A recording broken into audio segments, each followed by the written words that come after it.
22 News Broadcast Center, this is 22 News in Focus. Good afternoon and welcome to 22 News in Focus. I'm Taylor Knight. Thanksgiving has passed us by already and Christmas and Hanukkah are just a few days away now. The holidays are in full swing. Most of us look forward to the festivities this time of year. That can include lots of food and drinks at gatherings with family and friends. And this time of the year, alcohol is also a common gift to give someone. But for people who struggle with substance abuse addiction, this can be a stressful time that brings up difficult emotions and memories and situations that could trigger thoughts of drinking or using drugs. Today on 22 News in Focus, we'll be discussing strategies to help people maintain their sobriety now and in the future. Joining me today are Amy Conklin, Clinical Director, Residential Rehabilitation Services at the Mental Health Association, and Sarah Kendall, Vice President of Clinical Operations at the Mental Health Association. Thank you both so much for being here today.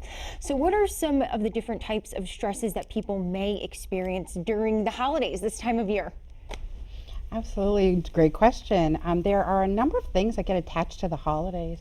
You know, I think for a lot of folks, coming together with family and traditions is something that is something to look forward to. For individuals in recovery, that may not be their experience. You know, as you had mentioned, oftentimes a gift, you know, may be something, or the interactions with those folks that you would typically gather around with at the holidays are maybe folks that you're not on the best terms with right now this year. Maybe how would you deal with that part? Yeah, it's a really good question. You know, a lot of the strategies that we talk with folks about or that they impart are trying to do something new, trying to do something different. A lot of connection to new resources, to different supports that may be available. And a lot of the work that we do at the Mental Health Association is working with folks to create new traditions and new holidays, new ways to celebrate, new connections to come together with, and new things to look forward to. Maybe what are some examples, new things that people could do this time of year? Absolutely. I think it's a time just to reevaluate what is right for you and what makes sense for you. And so, you know, maybe it's getting a group together of people that you feel really comfortable with, who really understand how the holidays might feel different as you're sort of trying to live life differently than you have in the past. Maybe it's connecting out in the community in different ways, going out and, you know, maybe volunteering or doing something where you're connected to others in a way that feels safe and comfortable for you now in the moment. Is it helpful to address and recognize potential reoccurrence triggers ahead of time, maybe discuss them with your family, your friends before events happen?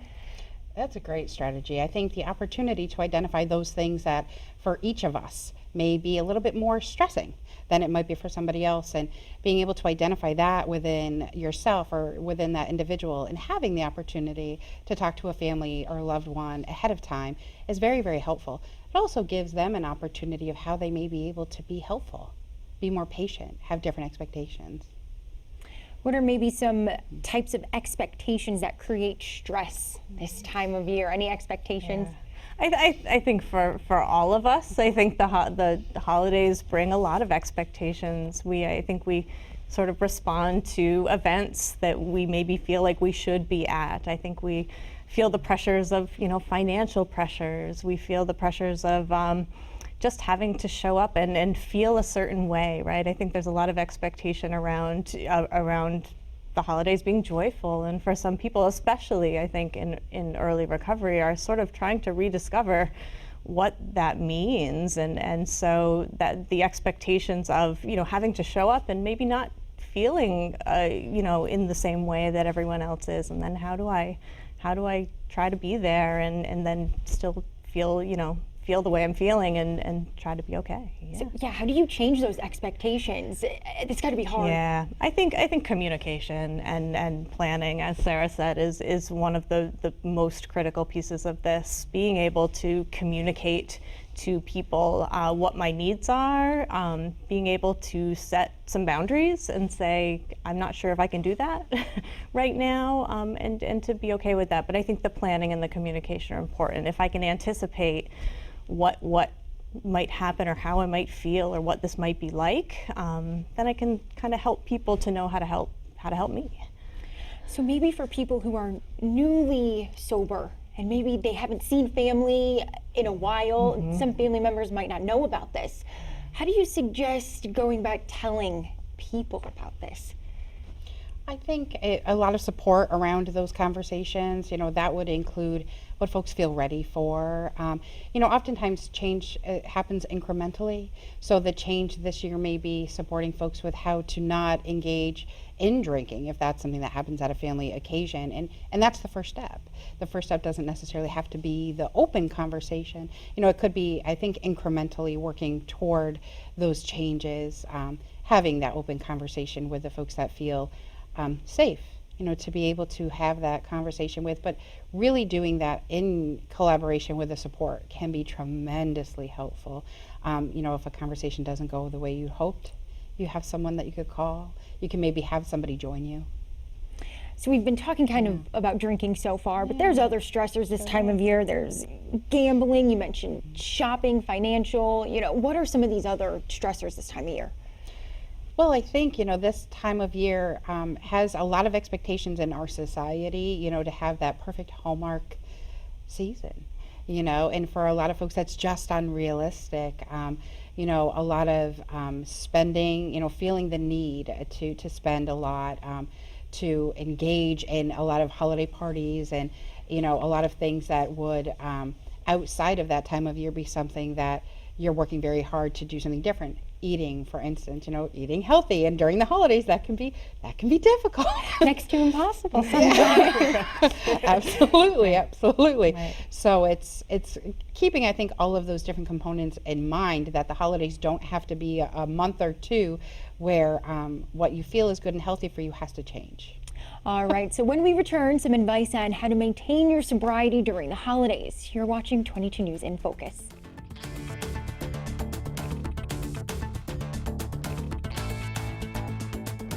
Today we're talking about how to maintain sobriety during the stressful holiday period that involves lots of celebrations and festivities, and lots of times they include alcohol. Our guests today are Amy Conklin, Clinical Director, Residential Rehabilitation Services at the Mental Health Association, and Sarah Kendall, Vice President of Clinical Operations at the Mental Health Association. While our focus is on holiday stress and triggers, maintaining sobriety and mental wellness is a struggle every day for some people. So what are some strategies that you suggest may help people stay healthy and stay on track this time of year? I think one of the most important things, in recovery, but also just in general for people, is having routines and practices and skills that help us to stay well, to stay balanced, and to remember to keep some focus on us. And I think that's particularly challenging in the holiday season when, there's all this joy in giving and doing for others, and it's wonderful. But if we're not focusing on ourselves and making sure we're well, that can kind of throw off our balance. I think that's particularly important for those trying to maintain recovery, is that kind of identifying those routines that they know really work for them and keep them feeling well and feeling safe, carrying those through even when there are things that might challenge that or ask them to sort of lose that balance. So really just keeping focus on those things. So we were just talking about it. It's really hard to keep a routine this time of year. There's so much going on. So what are some tips on how to keep that routine going for the next couple months? I think it's key to know yourself. What are those things that you really try to do on a regular basis? And then make a point to try to keep engaging in that throughout the holiday season, whether it's going to the gym, 2 times a week, trying to continue to do that, eating a particular way, trying to be cautious of when you change that so it doesn't have to be, the whole holiday season. And I think sometimes too, checking in with a loved one, somebody that's close to you, could be somebody that you work with, so you could be a peer and kind of check in with each other. Are you doing those things that, because of those routines that we put in place, they make us feel balanced, they make us feel better. So having the ability to have that check in with ourselves, one of the things I always recommend to folks is check in with yourself for 15 minutes every day. What's something you can do? Maybe nothing. That within that 15 minutes allows you to come back to that balance. Can you maybe give an example of what something someone can do? Sure. I think, taking, a small period of time to stop whatever busyness is around you, maybe taking a walk away from a situation, walking out into the nice cool air. It can actually do a lot for your system. It can really kind of bring things back from when your system is very activated to feeling much more calm, internally balanced. Reaching out to somebody even by text just to check in, somebody, to say, hey, I want to know how you're doing today. And then they'll probably do that in reciprocation, which gives you a chance to feel good about that. Talk about it a little bit. Okay. So, I think the opportunity to put more active in those moments in our day that are for us. So it can be very easy to get caught up at work when you're at work, to be very focused at work and to, kind of engage with the stressors, all the requirements, all the expectations that I have for myself. And maybe at the end of that, stopping and pausing and thinking back to the day. What was one good thing that happened today? What's something that I feel happy about, that brought joy into my day? What's something that made me smile? It's a perfect opportunity of taking a moment. Great. So people talk about self-care. What is self-care and how can you keep it going? I think self-care is just knowing the things that are really important to us, knowing the things that help us feel better, knowing the things that help us stay balanced, and really giving those things priority, giving ourselves permission to make some time for that, as Sarah said. That becomes really important. All right, so planning ahead before you attend an event can be an important strategy. Bring your own car, leave early, that kind of stuff. So can you suggest some ways to manage the stress of social obligations and family gatherings? Absolutely. I think just looking at any situation that you're going into realistically and trying to identify, what are the things I need to do? What are the boundaries I need to set? And to be really careful about not making decisions based on the expectations of others. So being really planful about it. If going to this event for 15 minutes is what I think would be okay for me, then I should try to stick to maybe just 15 minutes, and then I've shown up. Or if we're not going at all, right? So just being really careful about operating from the perspective of this is what's good for me. So we sort of touched on this before, maintaining and setting some boundaries, just why is that so important for people trying to maintain their sobriety this time of year? Well, I think it can be very easy to, in the holiday season, I think in this spirit changes, and there is a lot of focus on trying to be aware of others and be present and to, have those folks, the traditions, that we've, often come to expect and that we've maybe grown up with, that our needs can come second. I think in the holidays sometimes there is a feeling that our needs, it's okay if they come second. For all of us really, but especially for folks, living in recovery, it is important to know that, our needs are always the priority. Being able to take time and boundaries around ourselves for what's healthy for us will allow us to then be there for others. If we don't take the opportunity to do that, we may not be able to be there for them in the way that we'd really like. So it's important to know that it's okay. It's actually healthy to have boundaries, to know that if you're asked to do something you can't, no is a complete sentence, and it's okay. So I think it's the partnership with knowing that what's important for you is okay, is giving yourself permission to make yourself. So is that kind of the easiest way to set those boundaries? Just say no? I think so, and I think, for some, I think trying to educate and help people to understand why is really helpful, because we make assumptions sometimes. We come from our own perspective and how we see things, right? So to be able to talk, to find ways to talk to people about that and explain why, but also then to understand that we don't get to control how other people feel about it. And so to trust in what we know about ourselves and to really operate that way and to really trust in that. All right, so we'll continue our conversation after a short break. You're watching 22 News in Focus. Today we're talking about maintaining sobriety during the holidays. Let's talk about the resources available for people looking to become sober or working to maintain their sobriety. Some people belong to organizations such as Alcoholics and Narcotics Anonymous. So do these types of programs meet on the holidays? Absolutely, absolutely. And additionally, I think support groups like that understand that this is a really challenging time. So we'll do things such as have meetings in more frequency. We'll have community meals where people can come together. There are other types of resources like that. Different community centers or recovery centers in our area will do similar types of things to really give people an opportunity that if I don't necessarily have, if I don't have family to be with, or if I can't be in that situation at this time, that I can be somewhere where I'm connecting with others and then also who understand the unique sort of challenges and needs that I have. Yeah. So if these meetings are part of your routine, like we were talking about earlier, should people go on the holidays? Oh yeah, absolutely. And as Amy was saying, oftentimes meals, food is connected to that. And so it's a great opportunity for folks in new communities that they've connected with to bring something to be part of, to provide something to be part of a community meal. Maybe they'd stop in at a different time that day. Oftentimes there are meetings that are held every hour of the day for 24 hours on some of the major holidays. So it's a great opportunity. If you encounter a stressful occasion and it's not a typical time where you would go to a meeting, there probably is one available. So there's a lot of additional supports that are offered at those times that allow the connection to this new community. So if a connection might make someone feel anxious, a little uneasy, what other options do people have? There are a number of different things. Oftentimes folks will have one person that they feel comfortable connecting with. So it's not the large group. It's not, a room full of people that I may feel overwhelmed with. Maybe doing something with that one person, going to a movie, just doing something very, very different that is comfortable and is celebrating, and it's a way to enjoy yourself. So holidays, of course, about family a lot of the times, but some families can be toxic and stir up some of those feelings. So is it okay not to attend a gathering? And how do you tell your family, I don't want to come?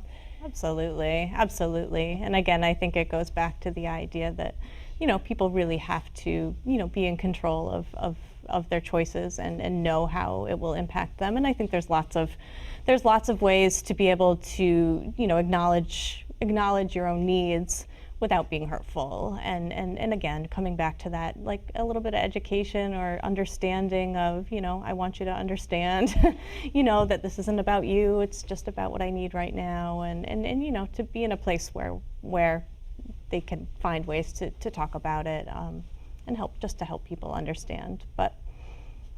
So time of year, we kind of touched on this. People might need that little bit of extra support. Sometimes they can't get it from their families, as we just said. So what ways can people plan for and utilize additional supports? So there are, it may be that folks have been connected to other types of resources that exist in the community. At MHA, we have a number of different services that folks become connected to, that during the holidays it's helpful to have an additional support, and maybe seeing somebody an additional time or having somebody that you can call. So it could be a professional connection, it could be a new community. Religious and spiritual affiliations are very, very important, and they can become the community that I reach out to on those days, on those occasions or days leading up to. So the holiday season is also a time to evaluate and reevaluate what's important in your life. So how can individuals, put this into practice? I think it's one of the things that becomes really important in recovery, right, is to be able to balance out any struggles, any negative feelings I'm having, with also recognizing the things I'm grateful for, the things that are coming into my life. And so I think even more importantly, it's a time where we can really sit down and pay attention to that when there might be, more stress and more things that I need to balance out, to really then balance that out with this idea of what are all the wonderful things, the things I'm feeling good about right now, and the great people I have in my life. So the holidays, sometimes families just kind of get together, talk, have drinks, and, eat dinner, and that's the tradition.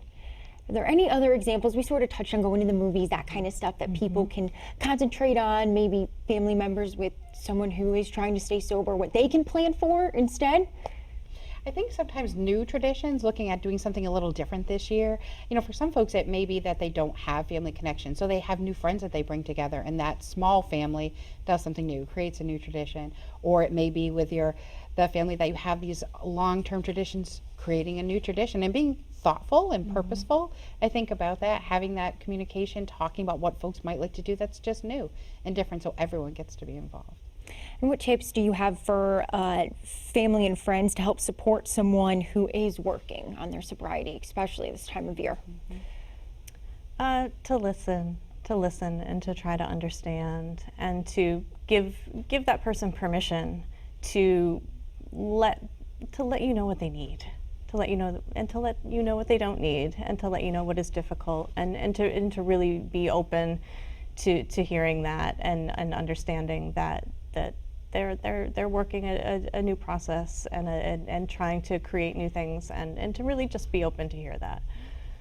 Any final tips about this topic for people? I think just for all of us in the community, for the folks that we work with, for the friends that we have, for the family that we love, is to just let them know you're there and you care. All right, well, thank you. We'll have the last word after this break. You're watching 22 News in Focus. Today, we've been talking about strategies for maintaining sobriety and mental wellness during the holidays.